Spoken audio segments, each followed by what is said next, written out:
Good morning. Welcome to this day for sharing the infrastructure project for importation of Pacific gas. I want to welcome everyone joining us through our Zoom platform and all our attendees following us through the different social networks. Please remember that you can find us on Facebook, on Twitter, LinkedIn, at UPME Official.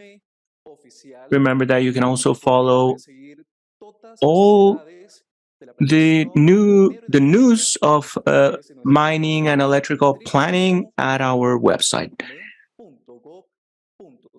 This exercise of sharing the Pacific Gas Importation Infrastructure Project is part of this dissemination programs anchored in an intensive root of knowledge, and therefore it is important to have the participation of all agents, civil society, and all the companies that are interested in knowing about the scope of this project on energy reliability for Colombia.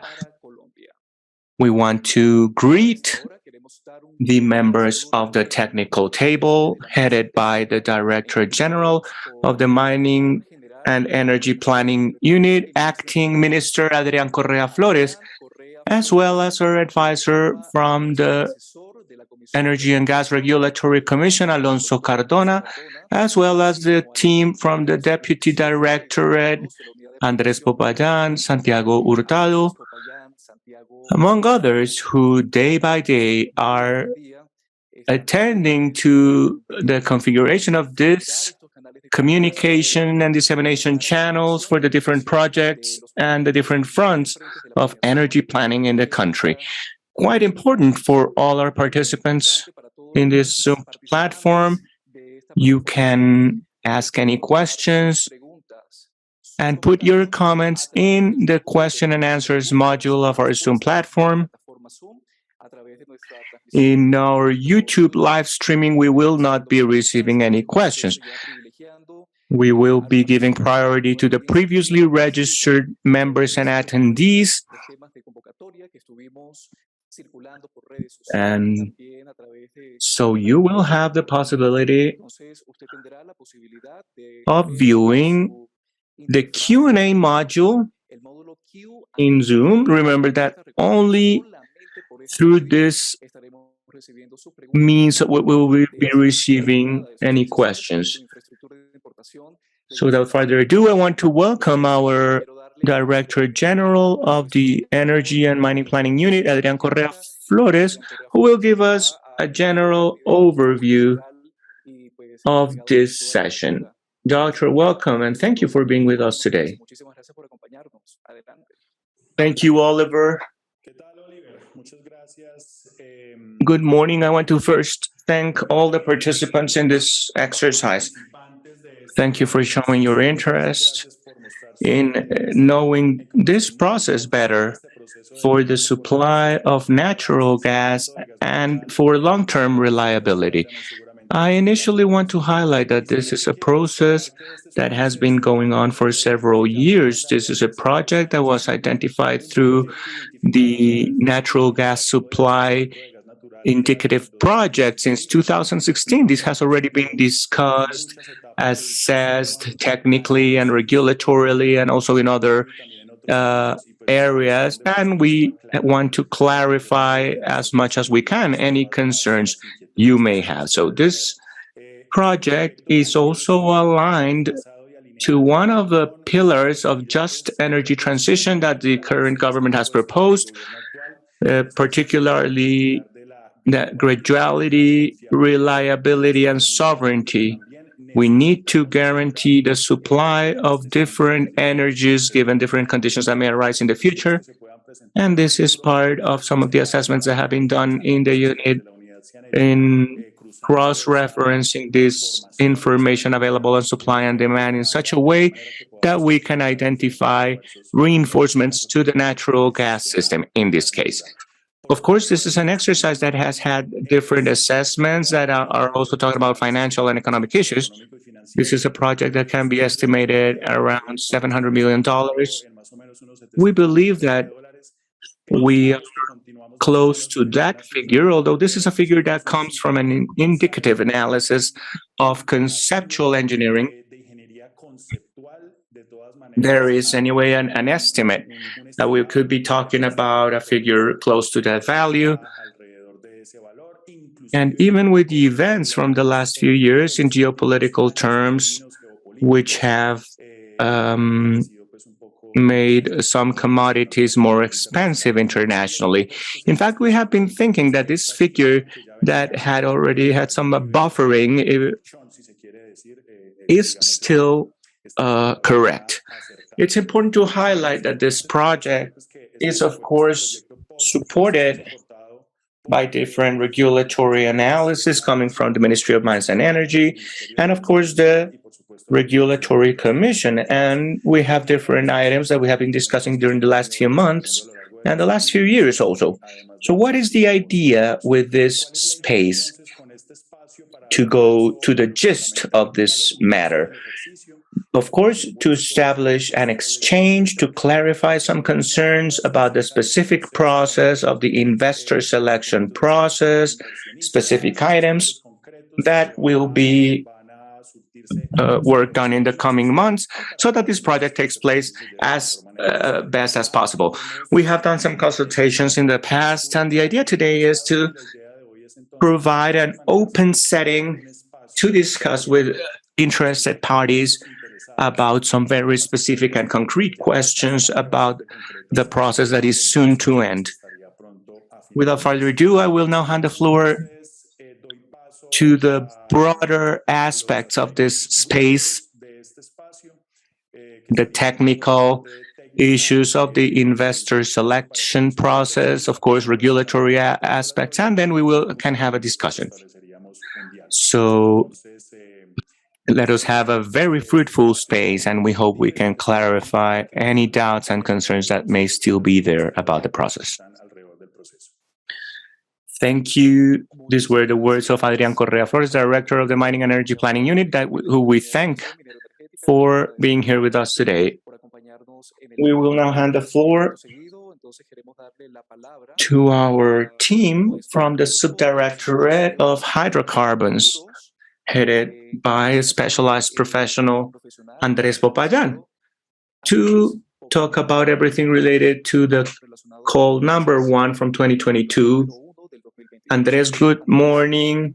Thank you for being with us today. And you have the floor. Thank you, Oliver. Good morning to all of you who are attending. I'm Andrés Popayan. I'm a professional in charge of the call for the Pacific gas import infrastructure. We're going to give you a presentation now, and we're going to do it very generally. And some aspects we're going to reinforce current regulations that apply to this process, then where the project came from, how the project can be materialized, and finally we will get into the how the investor selection documents are regulated that govern call number 01 from 2022. So let us start. This process is grounded on Decree 2345. Decree 2345 supplemented Decree 1073 from 2015. This decree is the sole regulation of the mining and energy sector. Decree 45 establishes some regulations related to the supply and the service of natural gas in Colombia and provides functions and competencies to entities such as the Ministry, the Regulatory Commission, and the Planning and Energy, and the Energy and Mining Planning Unit. The Ministry of Mines and Energy, through Decree 2345, established the following functions, which include establishing the guidelines of the natural gas supply plan and adopting the natural gas supply plan based on the technical assessment presented by the Mining and Energy Planning Unit. The Energy and Gas Regulation Commission has the role of establishing centralized mechanisms for the execution of the projects identified in the plan, and the Mining and Energy Planning Unit, UPME, has to prepare the natural gas supply plan and apply any centralized mechanisms issued by the Regulatory Commission for all the projects that are adopted by this plan of supply of natural gas. So in compliance with the functions granted by Decree 2345, the Ministry of Mines and Energy established the guidelines of the plan, and it also issued Resolution 40006 of 2017 and Resolution 40304 of 2020. These resolutions are the ones whereby the ministry adopted the natural gas supply plan. This was done based on the reports and technical assessment presented by the UPME to the ministry with the works required to comply with Decree 2345 on safety in supply and reliability in the service. On the other hand, the Commission of Regulation, after the supply plan had been adopted in 2017, it issued Resolution 107 that talked about the regulations applicable to natural gas supply projects. However, as the director mentioned, this is a project that has been we've been working on for 5 years, and in 2022, together with the ministry, the commission, and the UPME, we had some working sessions to update this resolution 107 from 2017, giving rise to these two resolutions that I'm showing you right now, Resolution 102, 008, and 009 from 2022. Here, this describes the call, the current call, 001 from 2022. On the other hand, the UPME prepared the technical assessment for natural gas supply, and whereby the ministry adopted the plan. And it started the calls for these works that were identified in the supply plan that are not associated to existing infrastructure of the national transport system and requires an investor that deals with setting into operation and transmission of our infrastructure. This is under the Regulatory Commission, Resolution 102, 008, and 009 of 2022, and the regulations issued by the Ministry of Mines and Energy that set out the guidelines for the technical assessment of this supply plan. So the Subdirectorate of Hydrocarbons at the UPME has three fundamental pillars in the natural gas, liquefied fuels and GOP, and lumber substitution and other inefficient sources. We're going to focus on the first pillar, which is natural gas. As I was telling you, we have to prepare the technical assessment. This technical assessment was presented to the ministry in 2016, was adopted in 2017, and was presented in 2020 and adopted in 2020 also. In this technical assessment, a supply-demand scenario is prepared considering the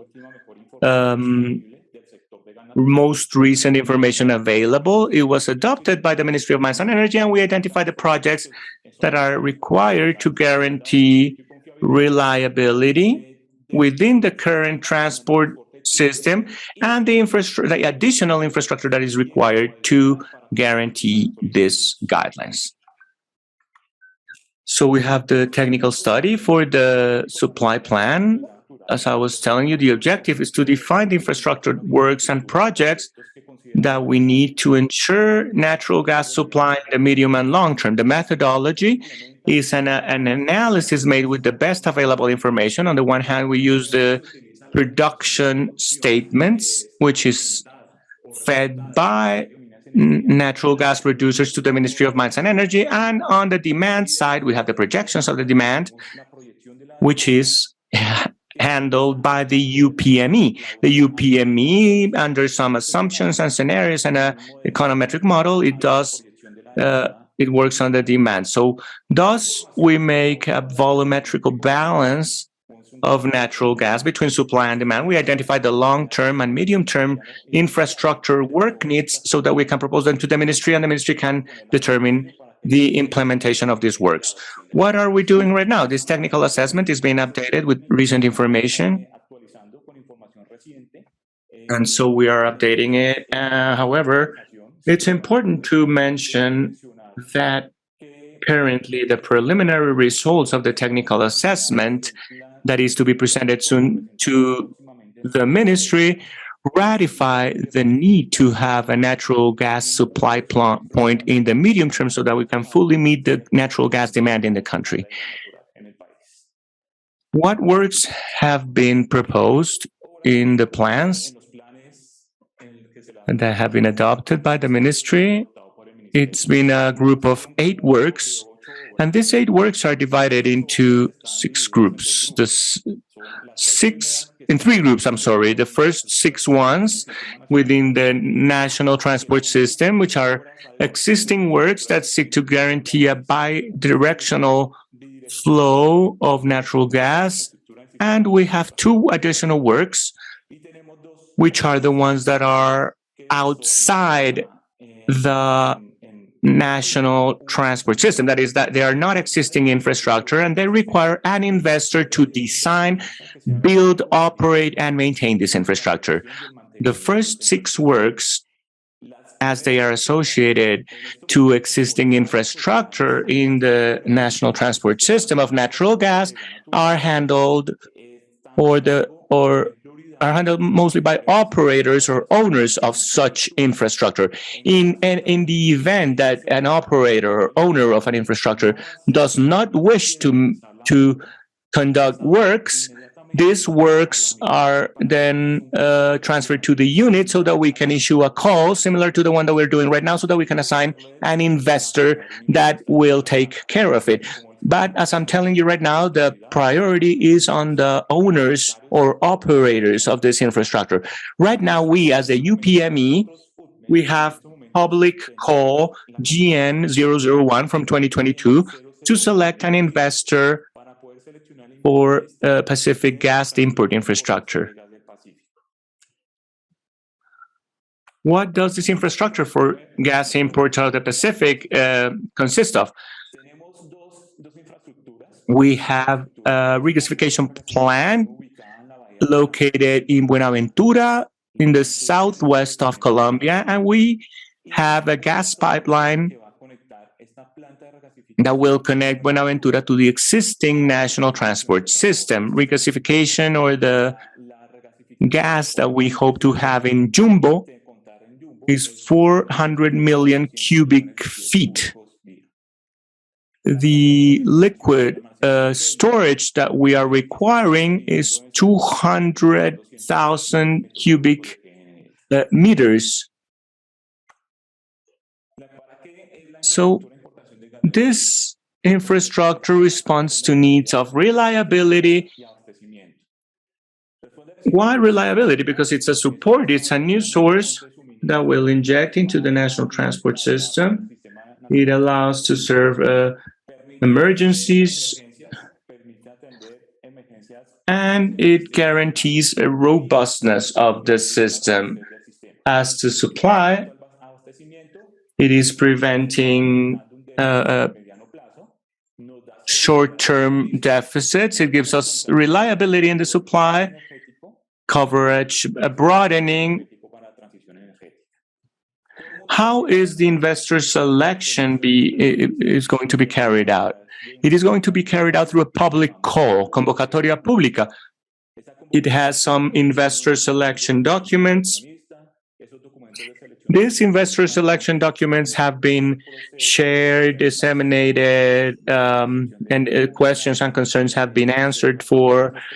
These documents have already been adjusted and adapted, which has allowed us to live the final version ready in late last year, and we are now sharing these final documents. What is the mechanism of this public call? The mechanism of the public call is based on the results of the sector planning and the UPME assessment. The UPME does the centralized planning, and this centralized planning identifies the works, and as they don't have any investor in charge or it's not based on existing infrastructure, the UPME has the role of issuing the call and implementing it so that the investor is selected. This call has the particularity that the design, construction, operation, and maintenance are handled 100% by the investor.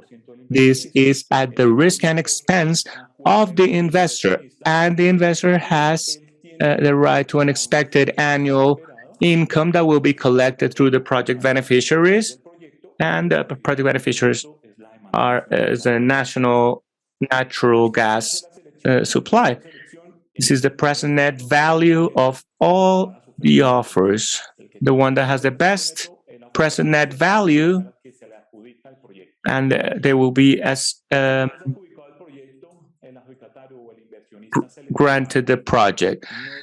Once we have checked that they don't have any legal business with the CREG, this is no contract with the national government, and it's not a concession contract. The selected investors have a right to the expected annual income, which is recognized through a resolution issued by the Regulatory Commission, CREG, and which is collected through a provision.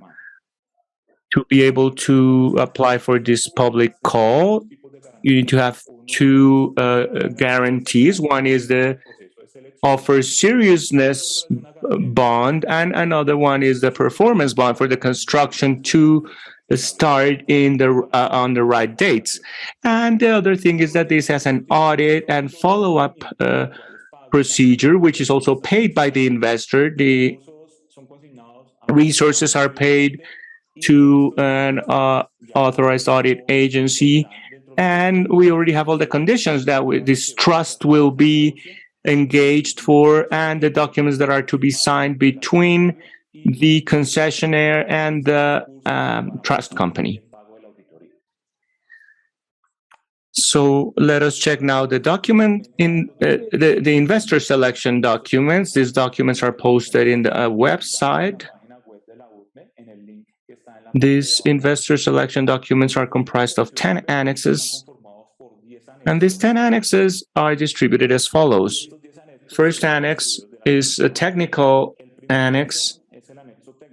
The technical annex presents recommendation based on good engineering practices for the construction of regasification infrastructure. This technical annex is for either onshore or offshore. Both are specified in this document. What's important to keep in mind, as I was telling you before, although the investor is in charge of all the process and all the construction and coming into operation, what's important in these documents is that they guarantee the service being offered in numerals 2.1 and 7.1 of Annex number 1. Basically, these sections talk about the necessary or required services or compensable services of the national gas demand, so that we can have this guarantee of the natural gas supply. Annex number 2 talks about the specifications for the preparation of a quality plan. This is a document that allows us to manage the project throughout all its stages, from planning through operation and maintenance. This is a reference document, a guidance document that must be presented by the investor so that they can tell us how these quality processes are going to work, both in planning and design, down to the rollout date and the maintenance of infrastructure. Annex number 3, terms of reference for the auditor. These are the conditions under which the UPME will be selecting the audit company. Although the UPME selects the auditor from a list, the National Operation Council, it must be mentioned that the remuneration or compensation must be considered within the expected annual income, because it is the investor who is going to pay the costs of audit. But the audit selection is done by the Mining and Energy Planning Unit, UPME. These are the conditions under which the audit firms must apply, those who are interested in auditing the infrastructure of this project. And as I was telling you, these audit firms must be included within a list of firms prepared by the National Gas Operation Council.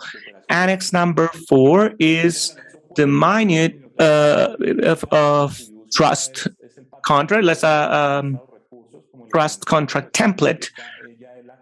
This is to guarantee the execution of collateral and other guarantees, and it establishes all the resources that must be set for this project. Annex number 5 is a template for the audit contract. It is the main guidelines given by the UPME for the agreement that must be entered into by the auditor selected by the UPME and the grantee of the project.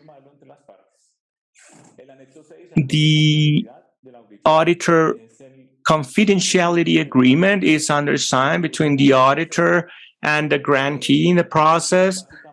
And of course, the auditor commits to confidentiality of all the things that can be considered and viewed in the project. There is a confidentiality responsibility by the auditor. Annex number 7 is a sample connection contract. This connection contract is the contract that we're going to have so that the gas pipeline coming from the regasification plant be connected to the national transport system, reaching the municipality of Jumbo. Right now, we have identified that the pipeline, the gas pipeline, will probably reach the tranche existing between Mariquita and Jumbo. This one already has an operator. It is already functioning, and this connection contract is a sample of what is posted by this operator. This is the contract that must be taken into account at the moment of starting to operate the gas pipeline. Annex number 8 are S-curve milestones. These are the relevant identified project milestones. The investor selection documents contain certain milestones, and these are some milestones that we think are important for the investor to meet in the schedule and S-curve so that the project has no problems, no delays, or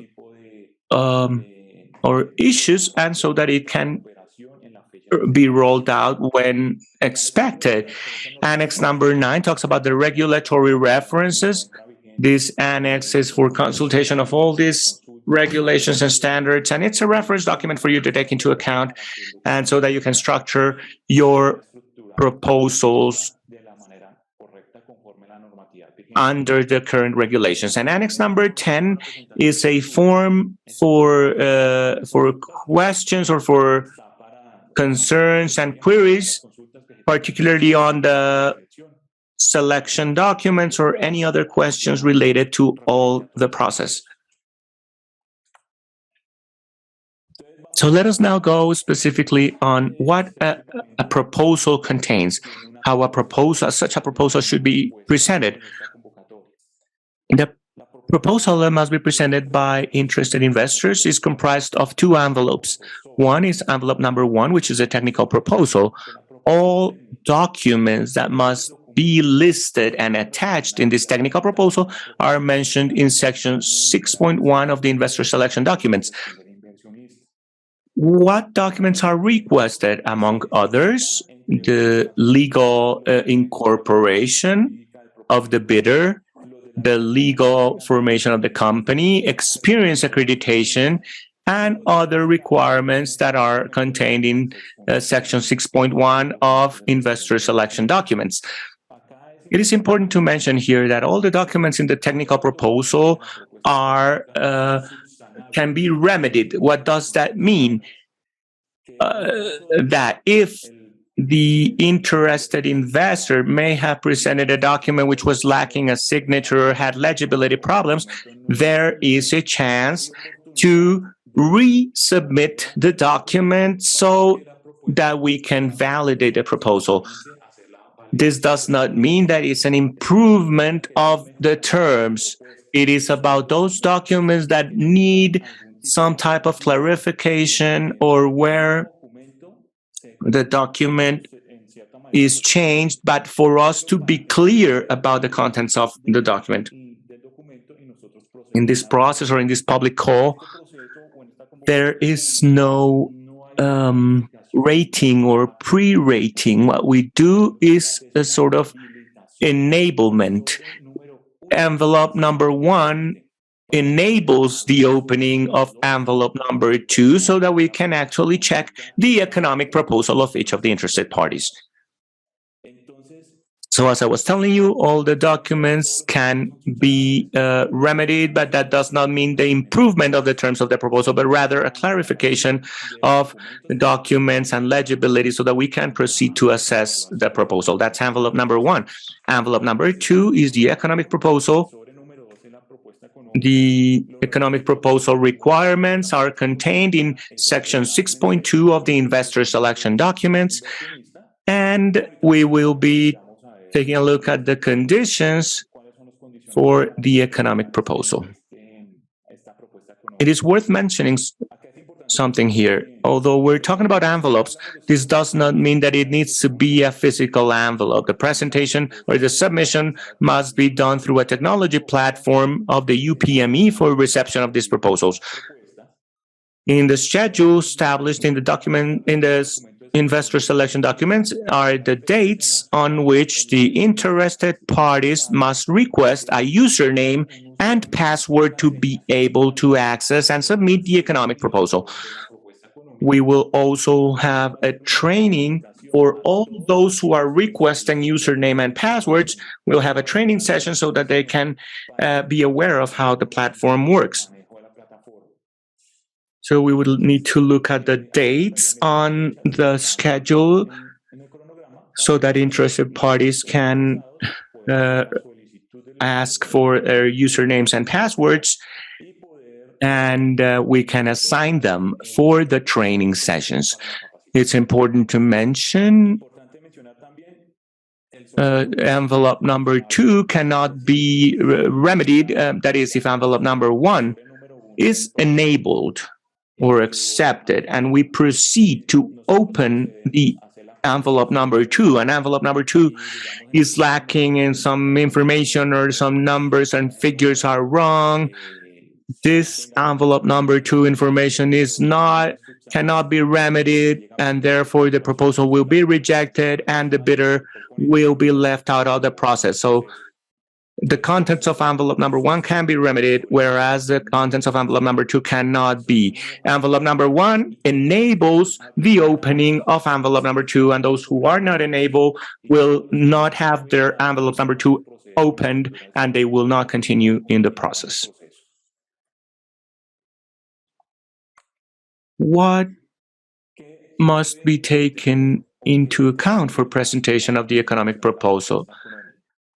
It must be presented in constant weights as of 31st December, and it will be operating for 15 years.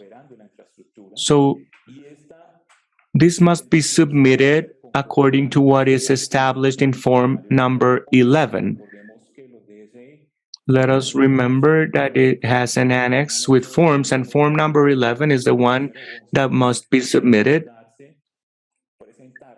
to report the expected annual income offered by each of the interested bidders. What does this contain? It's the sum of an expected annual income from investment plus expected annual income from AOM and other fixed income, natural gas percentages, and variable natural gas income percentages. This must include all costs associated to pre-construction and construction of the project. I want to clarify that the offered annual income is something that is not updated. It is not modified. It's updated, but it is not modified. So please keep in mind that this project is at the full risk of the selected investor. What does that mean? If a proposal is granted with a certain value, this value is indexed, it's updated, but it is not modified upon delays or issues that may arise at the moment of doing the actual construction. And the discount rate that must be taken into account, and which is established by regulation through Resolution 102-008, is 10%. So when you declare the present net value, the discount rate will be 10%. So these four bullets that we have here are the ones that need to be taken into account to be able to record this and to have the technical proposal, the economic proposal ready.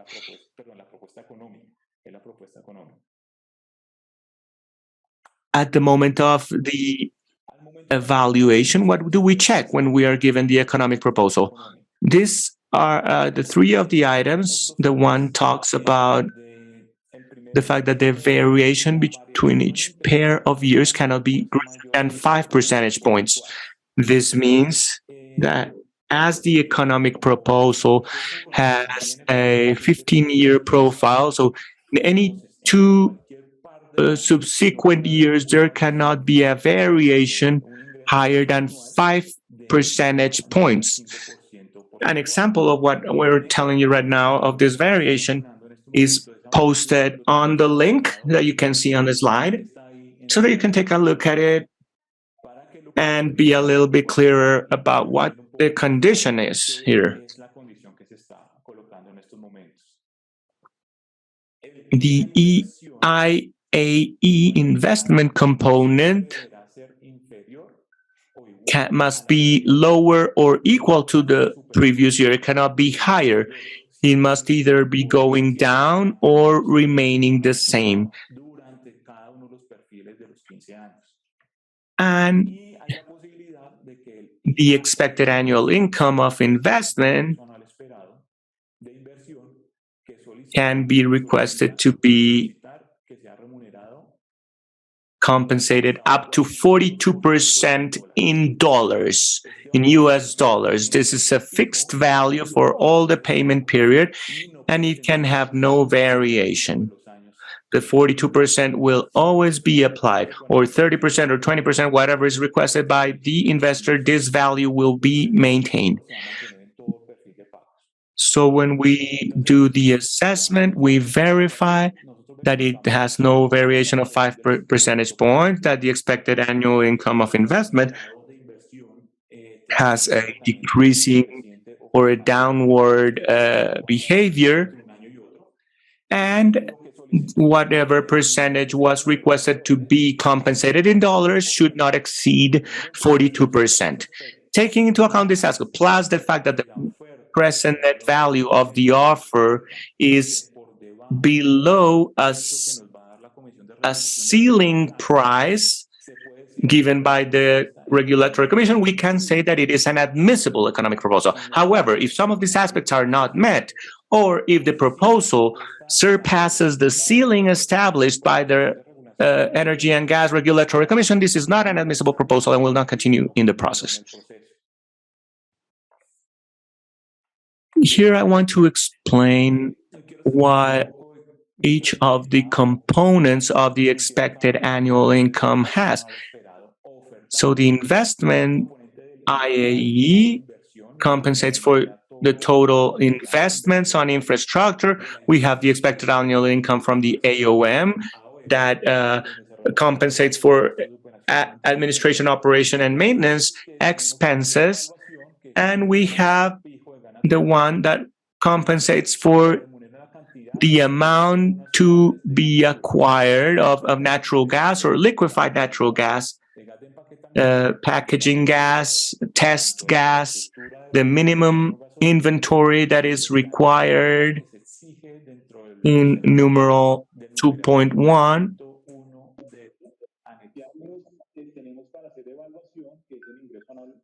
And I'm sorry, we have some problems with the original audio.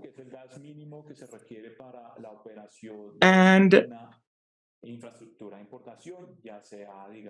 the reserve gas, whether for offshore or onshore.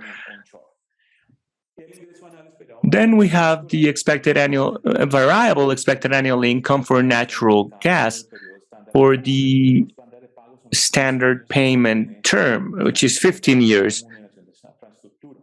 And this is the one that is used directly in operation, boil-off gas, gas pipeline operation gas, and regasification infrastructure operation gas. This is the gas that is used on an everyday basis. These four components must be included in the technical proposal. These are the components that we assess and evaluate with the conditions that I have mentioned previously, not to exceed 5%, that have a increasing payment profile, but rather a downward, and not exceeding 42% compensation in US dollars. As I was telling you, a seriousness guarantee must be presented, and this must comply with form number 2 of the investor selection documents. The value of this seriousness guarantee is $2 million at the exchange rate on the 31st of December of the year previous to the presentation of the proposal. That means that the guarantee must be presented in Colombian pesos, but it must amount to $2 million at the exchange rate on the 31st of December. What type of seriousness guarantees or bid bonds do they accept? They accept a bank guarantee from a Colombian financial entity. It can be a standby letter of credit from a financial entity in Colombia, or it can be a standby letter of credit from a financial entity abroad. These are the only types of guarantees that are accepted within the proposal. So an interested investor can present a formal proposal and guarantee the seriousness thereof. What is the effective term of the proposal? We have 90 calendar days from the moment the proposal is presented.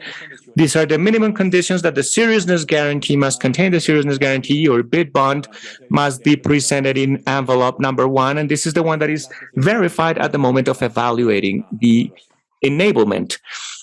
We have a performance bond, which guarantees the construction of the project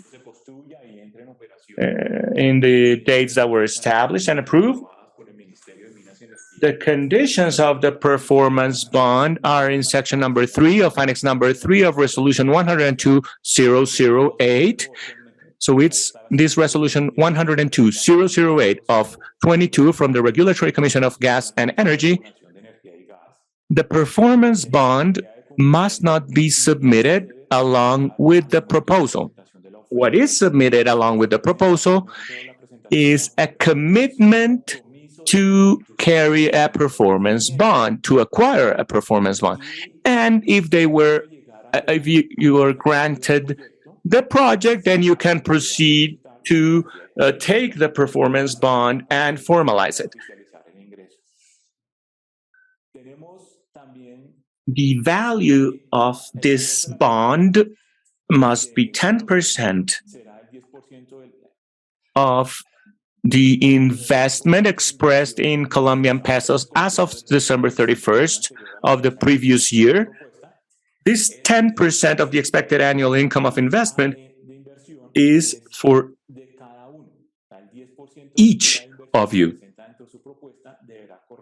That's the way that we use to establish the performance bond value. The performance bond may be adjusted on a monthly basis, whether for delays in the execution, which forces us. If there are delays in the works, the terms of the bond must be extended, or perhaps the amounts. We don't know what situations may arise, but it also has a possibility of reducing the value of the performance bond. How do we reduce the value of the performance bond? These milestones of the S-curve, as they are being complied with within the S-curve schedule, if the auditor determines that the milestone has been complied with, a reduction of the bond can be requested, taking into account that the S-curve milestone has already occurred.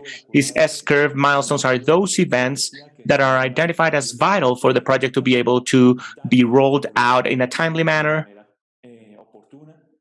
So the performance bond may be subject to monthly adjustments depending on what its conditions are right now.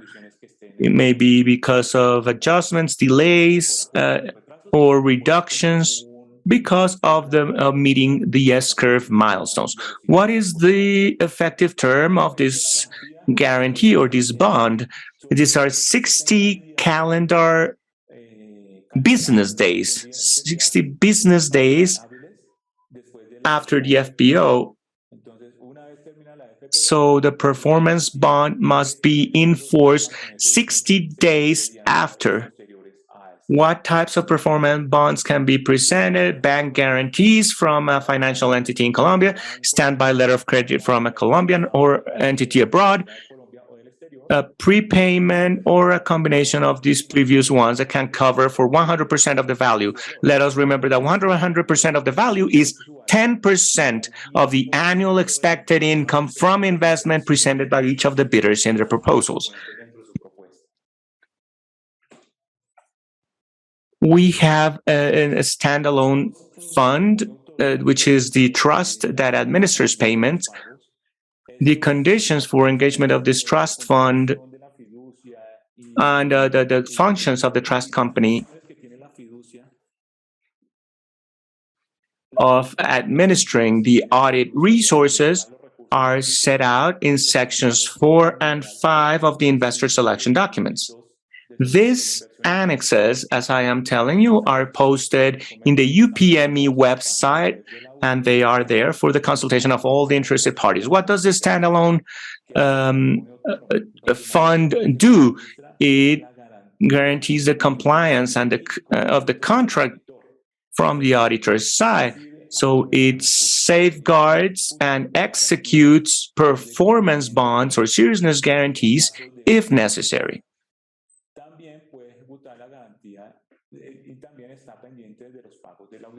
This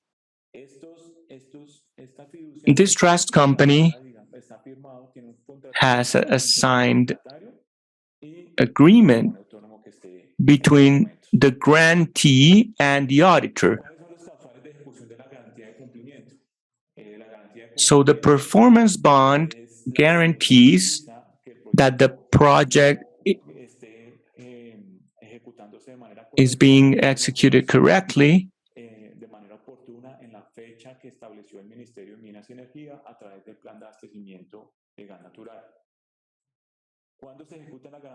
and when is the performance bond enforced?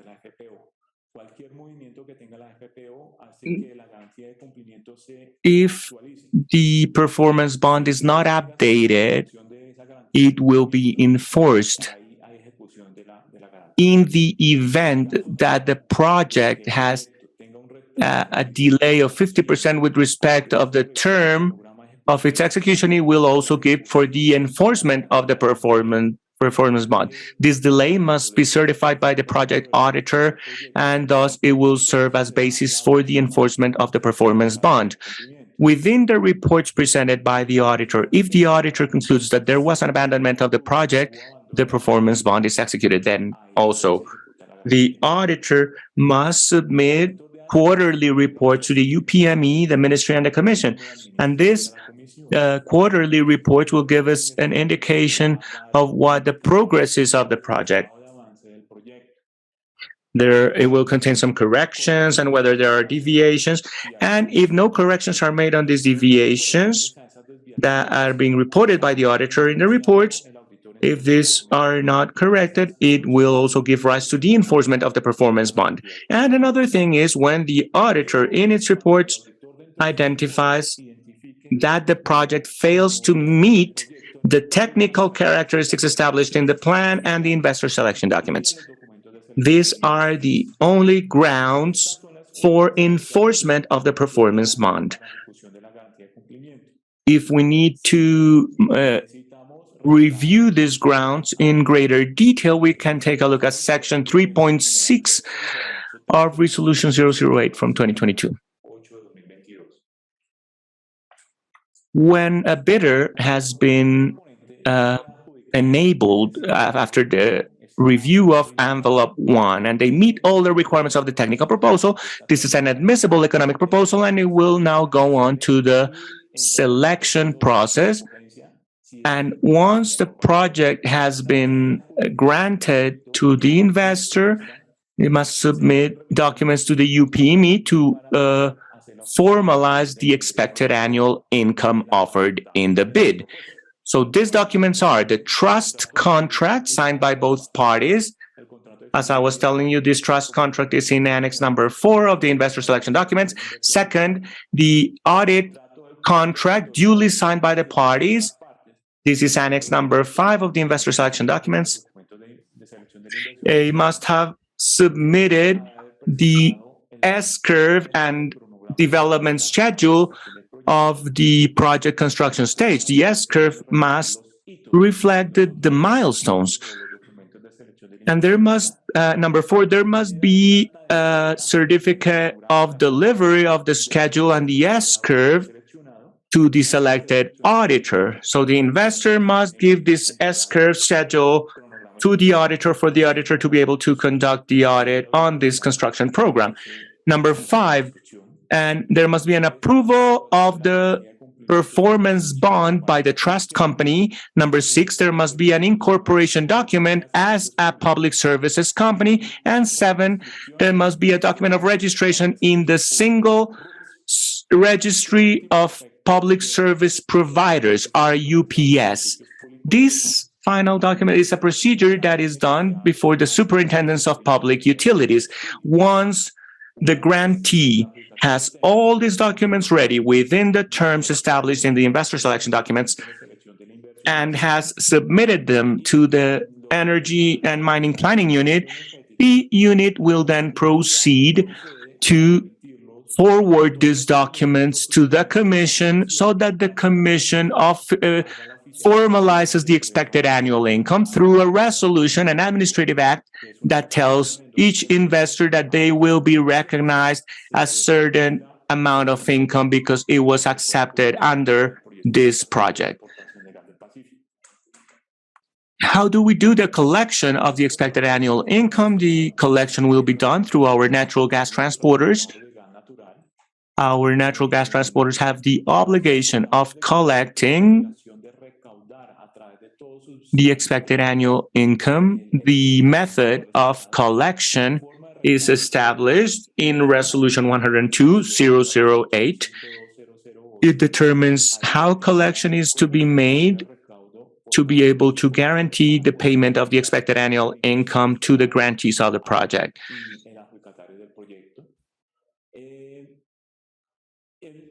They must do all efforts to receive this, and we see no demand risk in this project, taking into account that it is the national demand that will be paying for this infrastructure.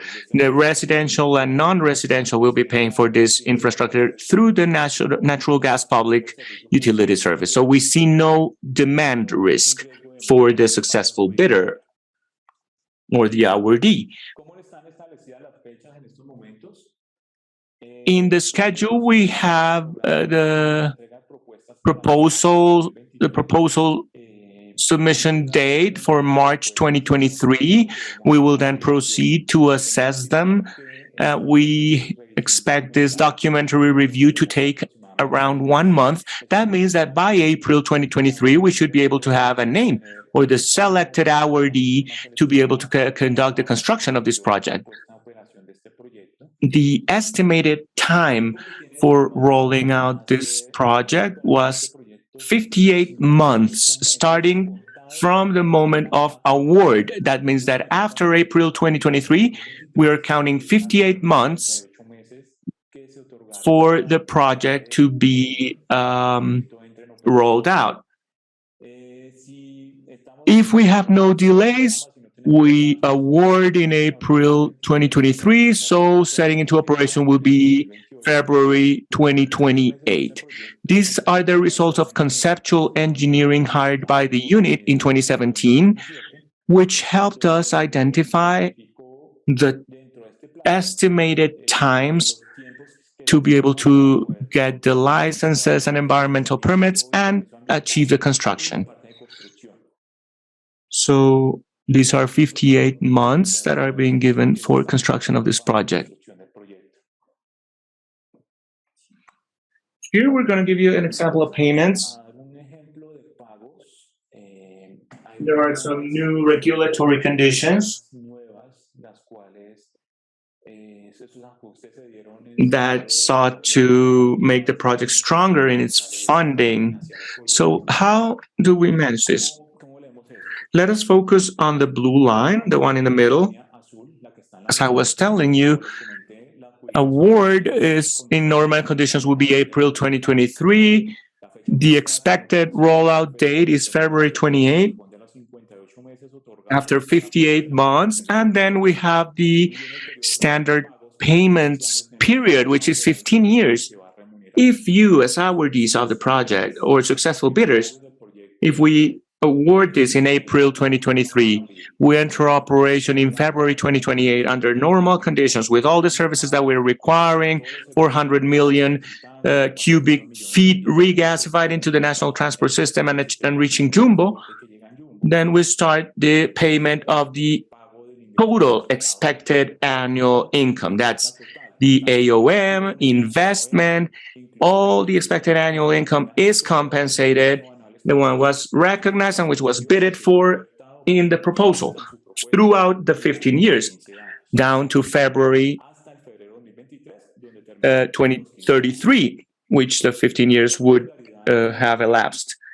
If you, in February 2028, don't manage to hit these dates because of force majeure, proven force majeure, there's a possibility for you as investors to receive your expected annual income without providing the service. But there are some conditions. What are these conditions? One, the maximum time of that this may be shifted is 50% of the initially awarded time for construction of the project. The initially awarded time was 58 months.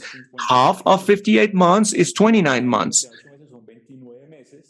And so the highest term that it could be extended because of proven force majeure, it's 29 months in which you can receive the expected annual income without providing the service. But must be clarified that it is not the total expected annual income. It is just the investment expected annual income. Let us remember that the total expected annual income, which is the one that was offered, has two components. One is the investment expected annual income, which recognizes infrastructure and plant and pipeline elements, and the AOM, which recognizes the operation and maintenance. So let us assume that 29 months were granted. So this will not be rolled out in February 2028, but rather August 2030. But if you have proven force majeure, and this was certified by the auditor, and everything has been approved for you to move the rollout date by the Ministry of Mines and Energy, you might receive your investment expected annual income for these 29 months without providing the service. And at the end of this term, when the 15 years have elapsed in February 2033, you must continue providing the service, but what will be remunerated in these additional 29 months will only be operation and maintenance, because investment has already been recognized in the first strip during the first rollout period. So the 29 months that they are guaranteeing here, you must give them back to the national demand by providing the service with no associated income. So that's the particularity with this new regulation in 2022. For the project to have better traceability and so that we can achieve the infrastructure on the dates that we require it for the national demand.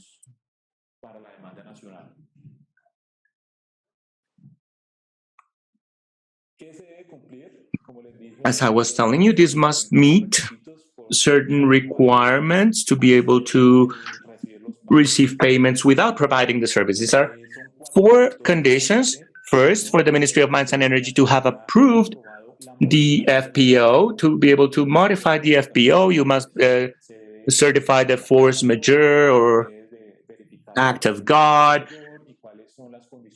and explain these conditions that prevent the project from being rolled out at the expected times. So the new rollout date must be approved by the Ministry of Mines and Energy.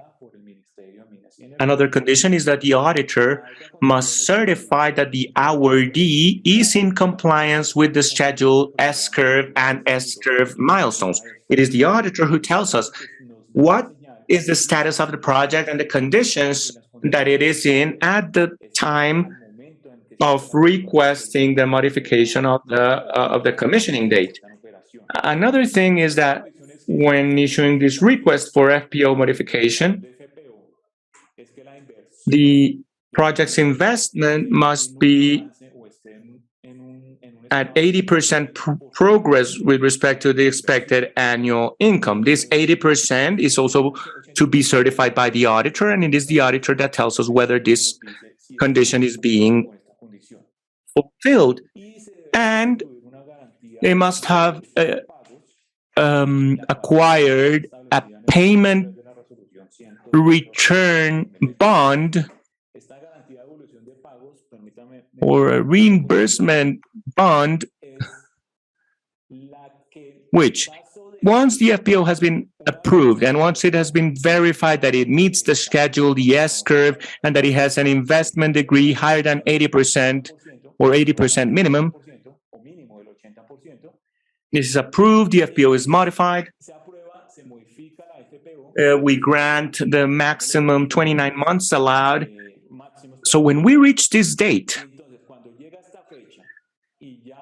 and it tells no, we cannot come into operation because we're still under the force majeure event, we execute or we enforce the reimbursement bond, this bond for return of payment,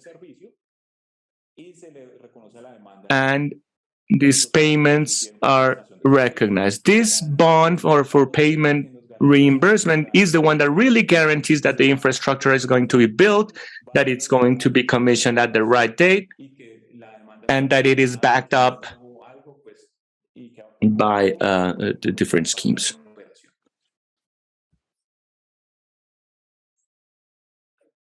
Have another condition from current regulations, a condition under which you, as an awardee investor of the project, can come in early to the anticipated commissioning date. So here we have the commissioning date after 58 months would be February 2028. But if you have the conditions to commission before this date established for February 2028, you can do it with no problem, whether wholly or in part. What does partially mean? We we have asked for regasification, 400 million cubic feet service, reaching the municipality of Jumbo.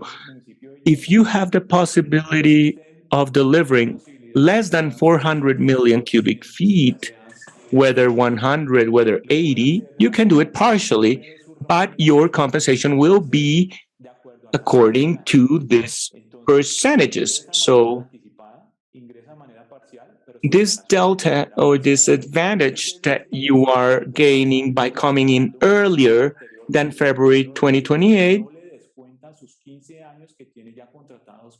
this takes no time from the 15 years that were hired. This is an additional income that the awarded investor would have as an incentive to be able to come in earlier.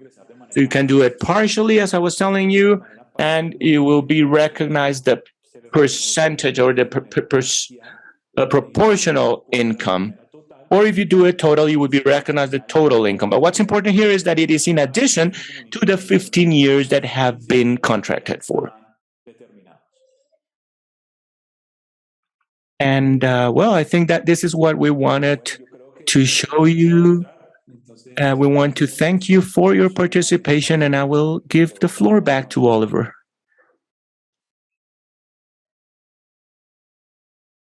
Thank you, Andres, from the technical table of this session of dissemination on the infrastructure project for Pacific Gas Transport. Before going to the advisor of the Energy and Gas Regulatory Commission, we want to welcome Dr. Felipe González, who has joined us this week as Director of Hydrocarbons at the Ministry of Mines and Energy. So we want to use this session of dissemination of Pacific Gas Infrastructure to welcome Mr. González to the Ministry of Mines and Energy, not to the sector, because he has already been involved with the sector, and he's coming to promote this just energy transition, and we're very proud to be having his participation in this event, to be able to know a little bit more about how this project is coordinated with the aims of the national government for just energy transition and for the energy policy led by the Ministry of Mines and Energy. Dr. Felipe González, welcome, and thank you for joining us. Thank you, Oliver. Thank you all for your invitation. I'm sorry for having interrupted. I am Felipe González. I have been working on this for over 15 years, including lots of work on energy transition. I apologize for not being present at the table, but as you know, we're working 24/7 on the emergency in the southwestern area of the country. I want to thank Adrián Correa, very especially Director of the UPME, for explaining the details of all this process. Let us hope that all the concerns have been clarified and that experience and knowledge is recovered from previous processes, and for the ministry to be clear about the fact that we are committed to guaranteeing all provisioning schemes and energy reliability in Colombia. Clearly, the infrastructure for Pacific Gas Importation is a significant aim for this purpose, and particularly for our aim to achieve just energy transition that can be staggered, reliable, and solid in time and sovereign. So thank you so much for this meeting, and I'm on the lookout for anything to continue learning. Thank you so much to the Director of Hydrocarbons at the Ministry of Mines and Energy, and thank you for your message in terms of the ramping nature and the sovereignty for this just energy transition led by the government under the leadership of the Ministry of Mines and Energy. So we have listened to the technical scope of these calls from the Subdirectorate of Hydrocarbons. Now we have some time to learn about the regulatory aspects, and we have the advisor on regulatory issues at the Regulatory Commission, Mr. Alonso Cardona. Thank you for joining us to tell us about these regulatory issues that must be taken into account for these processes. Thank you. Good morning. We're going to give you the presentation that has been prepared by the Commission, which pretty much goes back over some of the things that the UPME's presentation has shown us. But we want to be a little bit more precise on some of the things, because the UPME is subject to the regulations of the CREG. They don't have any flexibility there. So let us take a look at the procedure for executing and remunerating the infrastructure project for import of Pacific gas, considering that most of these regulations are general to any projects implemented by the Ministry of Mines and Energy on natural gas, not only for import infrastructure, but in general, most of the rules that have been mentioned by the UPME apply to any other projects that, as the UPME mentioned, most of them are shared. A particular case, and that is why it has a specific resolution,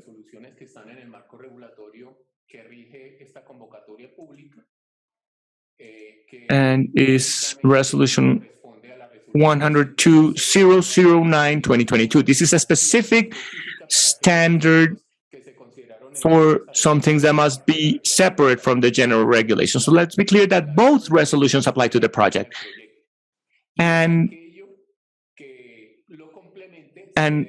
in supplementary aspects, correct resolution 009 must be taken into account, particularly the early operation or the early commissioning that was mentioned before. This is an aspect that is much more elaborated on in resolution 102-009. So I am going to show you the contents of this presentation. Of course, this does not seek to substitute or replace the terms of the resolutions that I have already mentioned. If in any aspect some of the slides go against the text of the resolutions, of course, the resolutions themselves will prevail. And of course, this presentation includes no complete text, but rather summarized provisions. And when it is posted by the UPME, please take a look at it in whole. This is a summary. Of course, so we're going to take a look at the general aspects and the order of priority of the process, how the awardee of the project is selected, how are they to be compensated, and a very important stage, which is the construction stage. Is the shorter stage because the project consists of construction and effective provision of the service, and the provision of the service is the major part of the project. The construction stage is, of course, it has a 58-month term, but it is the provision of the service that we call the standard period of payment. Finally, everything related to audits, not only for this project, but this is a general regulation for any other projects for supply of natural gas. Finally, this 102-008 establishes the general regulations for natural gas projects, whereas 009 complements on some specific aspects that the Commission consider important. Any person can check out the supporting documents that served for this final development. These were the documents that we were based on. It's been a staggered development that we have done little by little as we learn from these infrastructures, which is new in Colombia in the development as public policies. So if anyone wants to learn why the reason for these regulations, you can find them in these documents. So if you have any questions that are not resolved in these documents that are much more explanatory, or if you see any contradictions in this document, we may work them out in these sessions.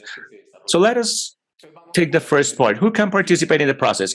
It's already been mentioned by the UPME, but it's worth repeating it. National or foreign legal persons, national foreign consortiums, and foreign companies headquartered in Colombia. At the moment of presenting the proposal, they must not be incorporated as public service providers, but at the moment of being awarded the project, they must have already been incorporated as public service provider companies, not at the moment of presenting the bid. Who cannot participate in the process? Specifically, because of producers, commercializers, or marketers of natural gas or marketers of imported gas. Legal persons with any participation in producers, marketers, or commercializers of imported gas, as defined in CREG Resolution 186 of 2020. And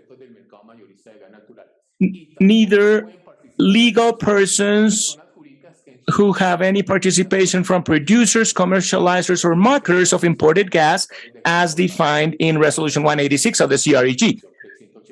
These provisions must be applied during not only the selection process, but also during the effective provision of the service. That means that these provisions, these limitations, have to be complied with during the selection process and the construction process, and extend to the effective operation of the infrastructure. Because it may happen that there are exceptions to the project, or there are extensions to the project, sorry.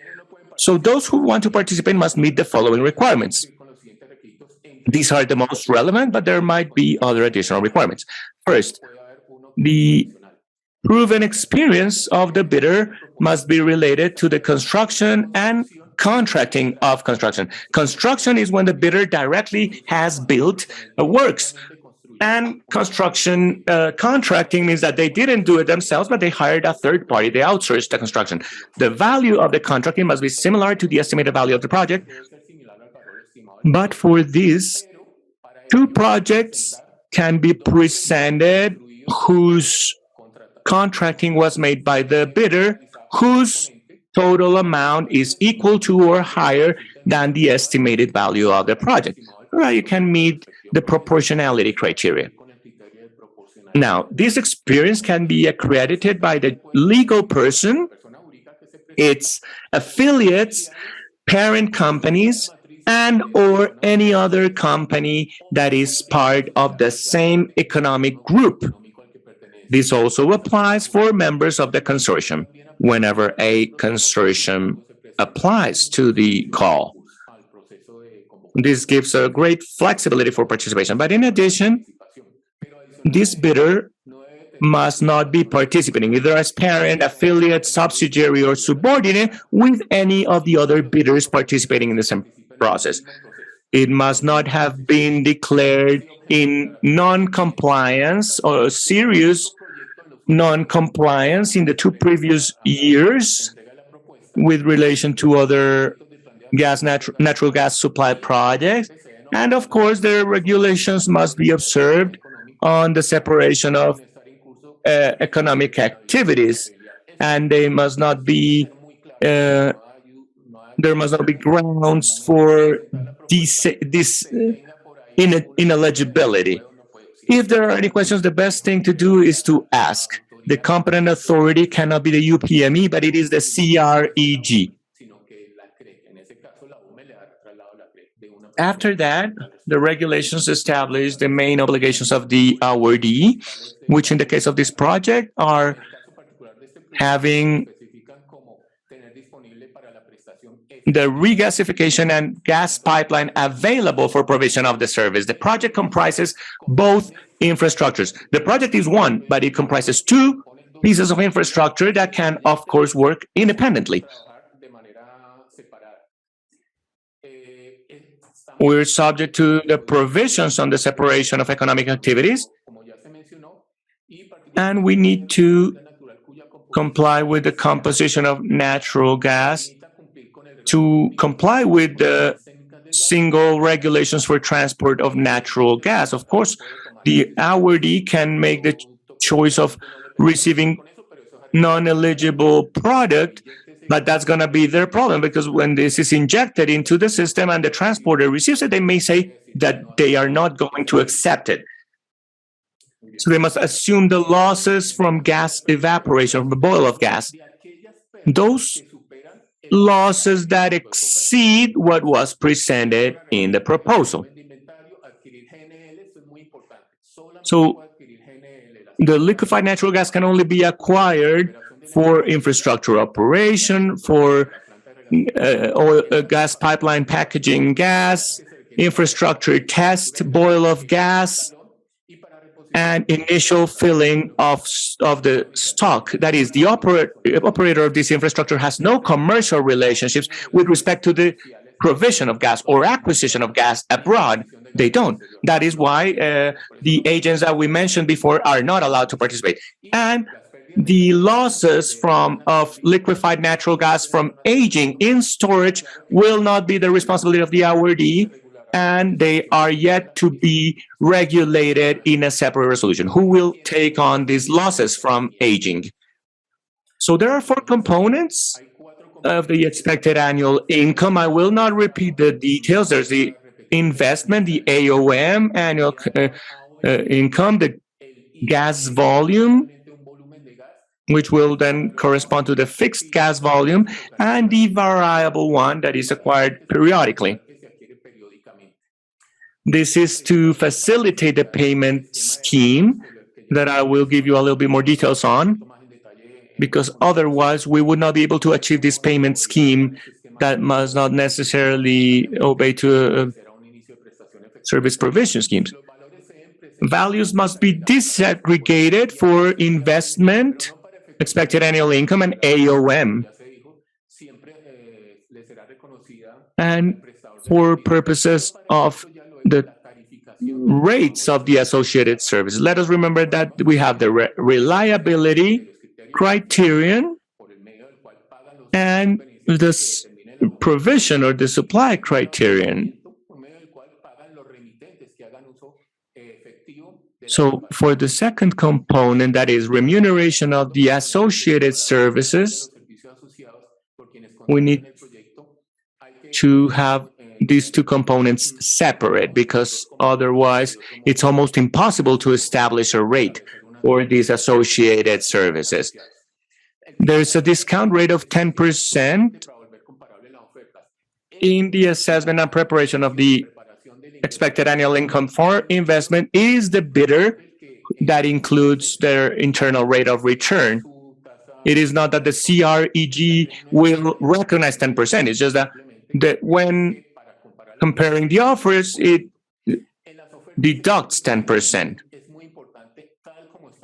The following rule must be met. The difference between the percentages represented by each of the annual values with respect to the present value of the series of the annual values cannot be higher than 5%. That is, the comparison is made with respect to the total obtained present annual value. After these percentages, we see whether between any couple of non-subsequent years, there must be no difference higher than 5%. The awardee selection has been mentioned by the UPME. The amounts are in Colombian pesos. The UPME must establish some reference values, and they must post them so that the bidders may present an economic proposal in Colombian pesos. And thus, it is specified how the comparison is made. But there is an economic counter offer. Whenever only one single bidder submits a proposal, and only one bidder meets the conditions, and the economic value is beneath the maximum value determined by the CREG. In that case, there's a possibility of another agent presenting an offer that is lower than the offer initially presented. This value is published, and the best counter offer presented is shown to the only bidder to see if they can match it. If the single bidder decides that they cannot match the counter offer value, the award will go to the lower value counter offer. Of course, the period for presentation of counter offers is determined not by the CREG, but by the UPME. There must be a previous written authorization by the UPME. The UPME must contemplate within the conditions for participation of the process that are posted in any of the annexes. They must include these assignment conditions. Of course, in assignment, no producers, commercializers may participate or markers of imported gas. Then comes a stage which is the officialization of the annual income by the CREG. The CREG will formalize the exact value that the UPME awarded for. The CREG will not reduce or increase that value. But to meet the formalization, you must meet the milestones that were mentioned by the UPME in the presentation previously. I won't repeat them, but let us focus rather on the aspects of remuneration when the project already meets certain requirements. Here we're mentioning the methodology for the gas volumes. Let us remember there are 4 components: the expected annual income fixed natural gas component, but the fixed and variable expected annual income natural gas volumes are assigned and formalized based on the costing done by the bidder as presented to the CREG. What we seek through this is for the bidder not to take on losses for the variation of the prices of gas, or to prevent benefits associated with externalities of the project. The period for payment of incentives, there can be an initial remuneration on the date established by the ministry if 4 requirements are met. First, there must be a resolution to approve by the ministry for change of the FPO. There must also be a certification from the auditor that the implementation schedule is being complied with. The ministry, by changing the date, will adopt a new schedule, and the non-compliance must be grounded on force majeure or other criteria that we have already mentioned. A very important aspect is that at least the auditor must certify that there is an investment made of an amount of 80%, and a guarantee of payment reimbursement must be acquired. What this bond seeks is that if the project is not commissioned because the force majeure is unsolvable, of course, this remuneration must be returned to the users, and if the awardee fails to return these values in the defined terms, we enforce this reimbursement bond. In the case of this payment, these payments have been initiated before the commissioning of the project, they will be suspended. After 50% of the initially established term, which are 58 months, the conditions of delay will be maintained, and they will be resumed once the operation is certified to be resumed.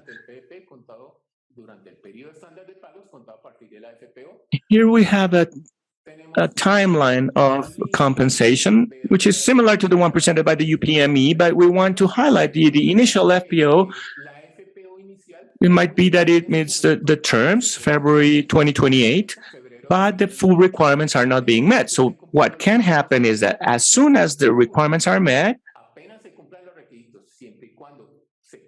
it's not that you need to meet the requirements in the initial FPO. It can be after the initial FPO and after and before the actual FPO. And so it is counted from the moment that the component is started to be compensated. And when we have an effective operation, it is remunerated. As you can see on the chart, both the expected annual income of investment as well as the AOM, the fixed natural gas and the variable natural gas. And starting the effective implementation of the project, we count this same 15-year period.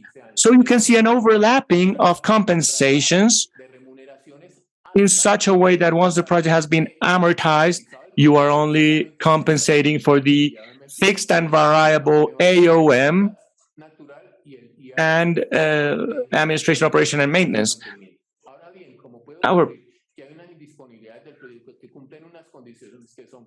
If the 50% of the project is available, this may lead to the extension of the effective term of provision of the service. During this extension, what is remunerated is the expected annual income of AOM and the natural gas variable component. The investment component is not, because it has already been amortized, as well as the fixed natural gas component because it has already been amortized also.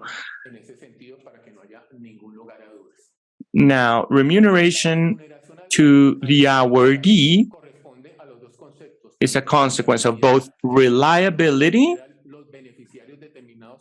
and provisioning, supply, which is compensated by those who effectively contract with the project.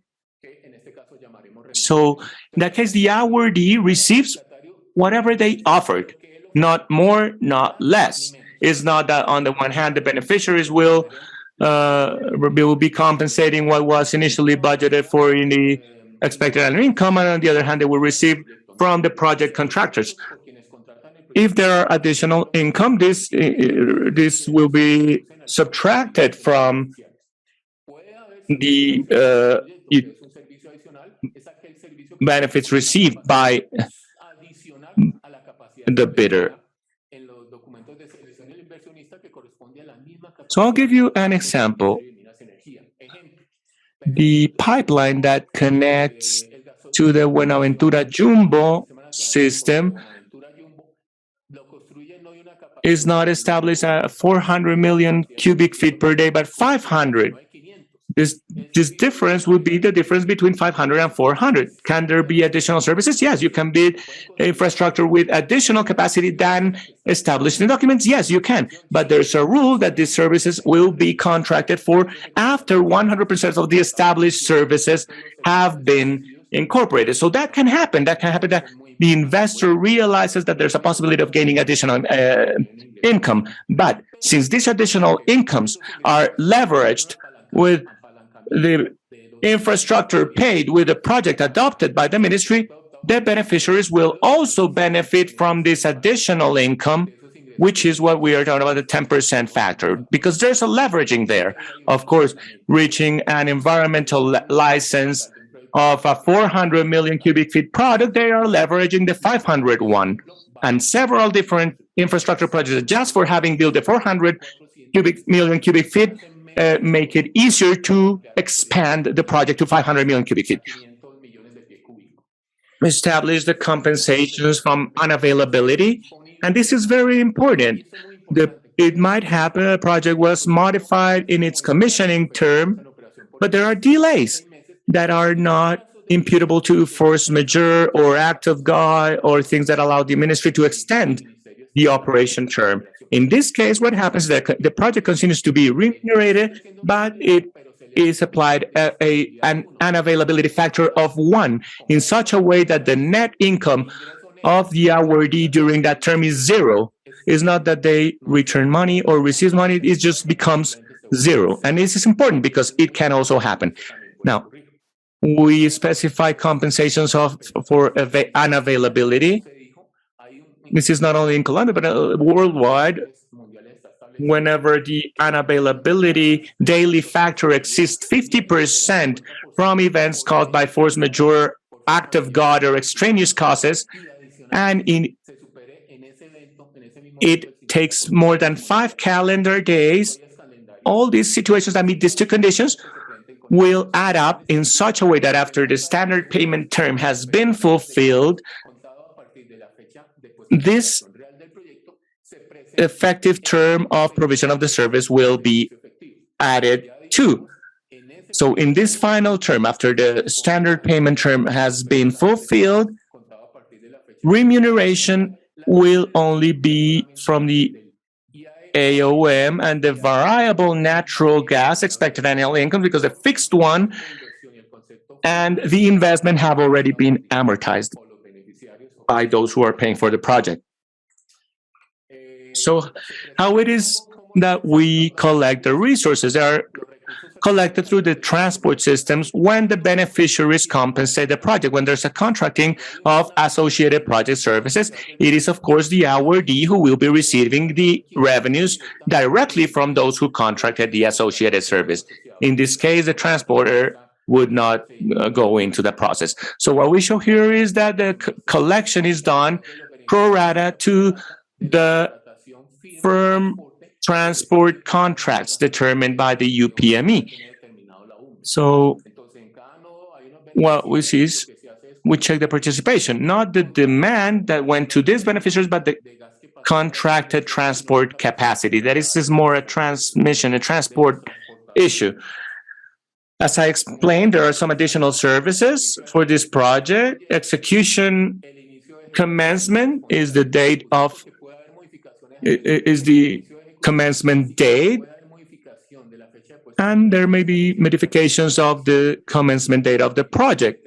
There can be adjustments to the commissioning date, but these adjustments are under the competence of the Ministry of Mines and Energy. They are not for the UPME nor for the CREG.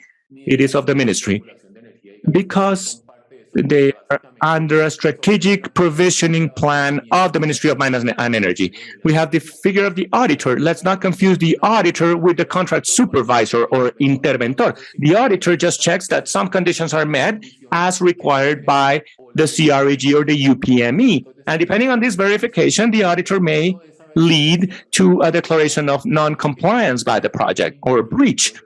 The auditor reports are very important. They are public, and they must include several elements as detailed in Resolution 102.008. But it's very important for them to be public. The unremediable non-fulfillment has been explained by the UPME, and the conditions for connection of the project and the standalone fund. That's also being explained. The performance bonds have already been explained by the UPME. There's a performance bond on construction, and there's a performance bond on payment reimbursement. The awardee can say, hey, let's start the compensation when I start the effective provision of the service and not when the initial commissioning date. But if they agree to the compensation being started, they must acquire the performance bond for the reimbursement of payments. So it's very important to keep in mind that when the delay is higher than 50% of the term, there are some standards that so that there's no doubt whatsoever on how these delays are calculated. The effects of breach are very important. The awardee will lose the right to receiving not only the income flow or remuneration for the project, but it loses the right to finish the execution of the project. The project then goes to be performed by another bidder after a selection process carried out by the UPME. And the same applies for partial remuneration in early dates. This is also very important. The CREG, with the purpose of establishing the existence of a breach, determining the consequences of such breach, and guaranteeing the right of defense of the affected parties will follow Articles 106 and subsequent of Law 142 and in the Code of Administrative Procedure. The decision will be communicated to the standalone fund for them to proceed with the enforcement of the performance bond of construction, and if applicable, the enforcement of the performance bond of the payment reimbursement. So it must be determined whether it is the awardee's fault on this breach, whether the causes are the fault of the awardee. This is general regulations for any project related to the provisioning, gas provisioning plant. And with this, we seek to ensure the beneficiaries that the project will be available for regasification of 400 million cubic feet, and not that whenever we require infrastructure for importation of gas, we may be surprised by the fact that the infrastructure cannot transport 400 million cubic feet, but rather 300, and we are remunerating it as if it were transporting 400 million cubic feet. This is, in a nutshell, the CREG regulations that you heard of a lot about in the UPME presentation. So I just want to clarify that any comments or questions must be forwarded to the CREG rather than the UPME directly. Thank you, Mr. Alonso Cardona, advisor to the Energy and Gas Regulatory Commission, for sharing his considerations in relation to the regulatory aspects of this project. Thus, we move on to the final session of the day with the questions that you have formulated through the Q&A module. And thus, we move on to our technical table with the hydrocarbons team. Of course, Mr. Alonso is quite invited to join us. There may be some questions related to regulation, and if we don't have time to answer some of these questions, they will be answered in writing through the website of the project that you can consult at the UPME website. So we now hand the floor to our moderator for the Q&A questions on today's project. Thank you, Oliver, and thank you to all our attendees for your questions. We've made an effort to group some of these questions because of time issues and to establish an order of priority. So the idea is for the CREG teams and the hydrocarbon subdirectory team, we can hopefully answer all these questions. So, Andres, if you wish, we can start with you with some questions.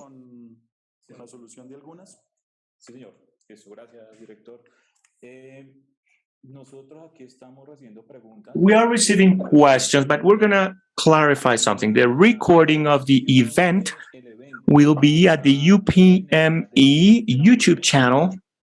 You can check out the session once again. And the presentation will be posted at the UPME website in the section on the investor selection documents for you to be able to query this. So let us read some of the questions. So far as we understand, the performance bond is established with the 10%.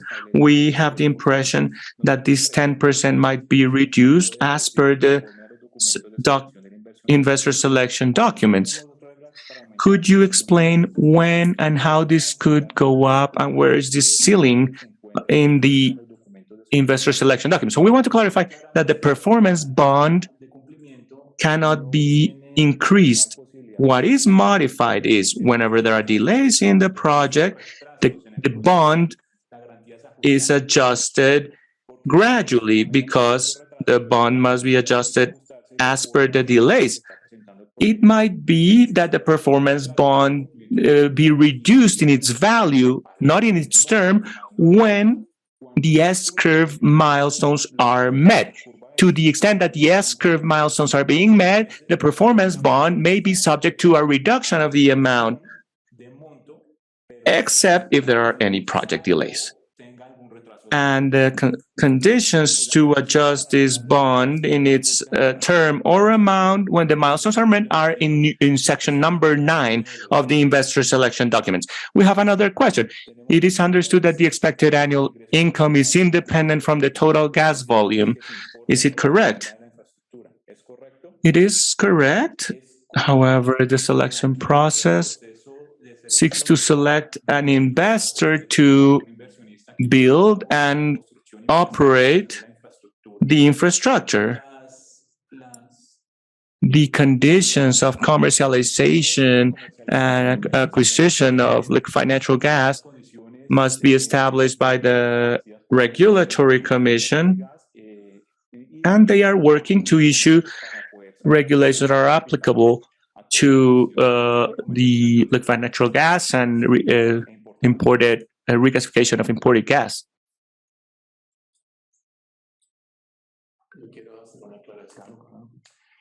As it was mentioned, it's always important to keep in mind that the investor selection documents are based on CREG regulations. So to add on the contents of the conditions for modification of the performance bond, it is important to take into account section 3.5 of CREG resolution 102-008 that adjusts the values of this performance bond. So if there are any questions about the document that Andres mentioned and the selection documents about bonds, my suggestion is to immediately go to CREG resolution 102, 002, 108, and 109, so that you can see whether there are some discrepancies with the text. So particularly section 3.5 of resolution 008 with respect to the values and terms of the construction performance bond.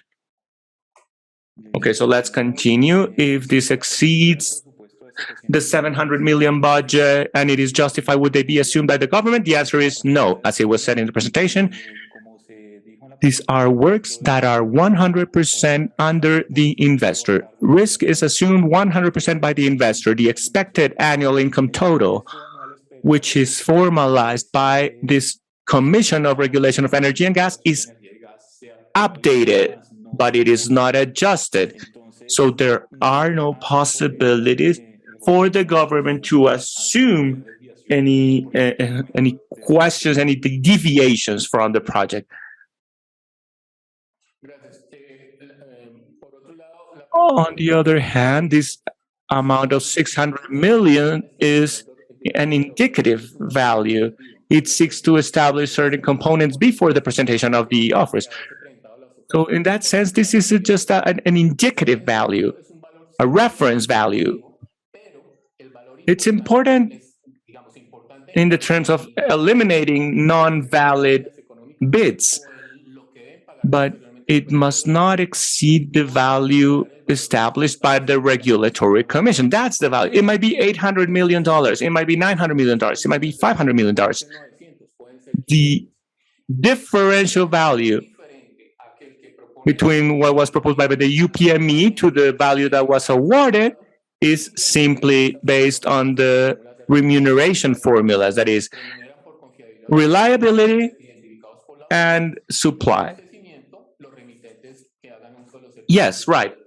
Just to reinforce this idea, as it was initially said, This 700 million is a reference value coming out from a conceptual engineering studies. In fact, it yielded a lower value, but we tried to cover our bases by going to a more uncertain scenario and establishing a conservative value for this figure. It's just a reference value. It was just to send a signal to the sector about the expected magnitude of such a project. And we have another question on the location of the plant and operation within the Bay of Buenaventura will have limitations with respect to the distance of the urban population of Buenaventura. Well, here I would answer by telling you that investors must abide by all regulations in force to be able to operate such an infrastructure with these technical specifications. The limitations must be analyzed, and you must identify what the places available in the Bay are. And for this, in addition to conceptual engineering, there's a document with the early warnings with the possible locations for the infrastructure. But it requires something beyond engineering, beyond conceptual engineering, some basic engineering, some detailed engineering that allows us to establish an optimum location that will be in compliance with all regulations in force for the placement of this infrastructure. We have another question. What payment guarantee does the investor have on the resources with which the annual expected income will be recognized? This payment guarantee is a resolution that you obtain where it is said you have been awarded this project and you will be recognized this expected annual income in total for the operation of this infrastructure during the 15 years established in the investor selection documents. It's worth keeping in mind that the transporters have to acquire a payment guarantee to the project awardee so that the awardee has a guarantee that they can resort to if the transporter that is collecting from the beneficiaries fails to pay the awardee. So they would enforce that bond in that case. We have several questions. Unfortunately, we have run out of time.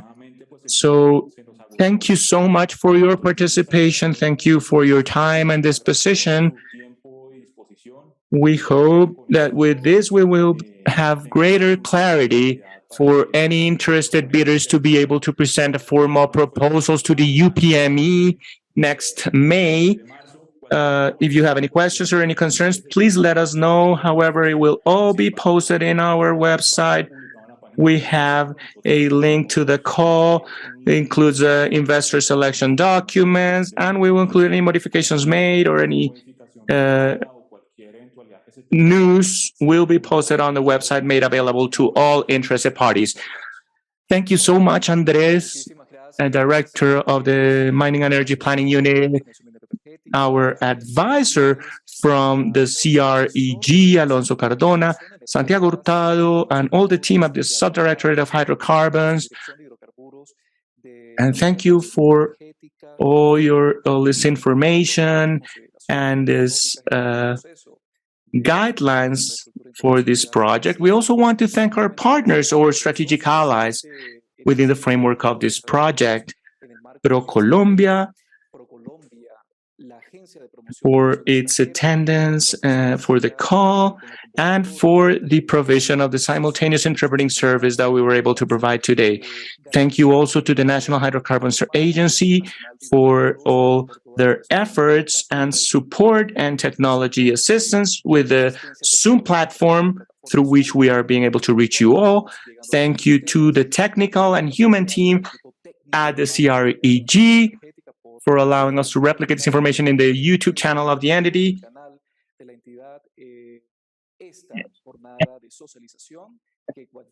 This session seeks to help with knowledge management as just energy transition requires. Remember to keep up with the news on energy transition and just energy transition through our websites. And remember to follow the digital conversation through our social media profiles in Twitter, LinkedIn, and Facebook. You can find us as at UPME Oficial. Thank you all for attending, and we'll see you in the future.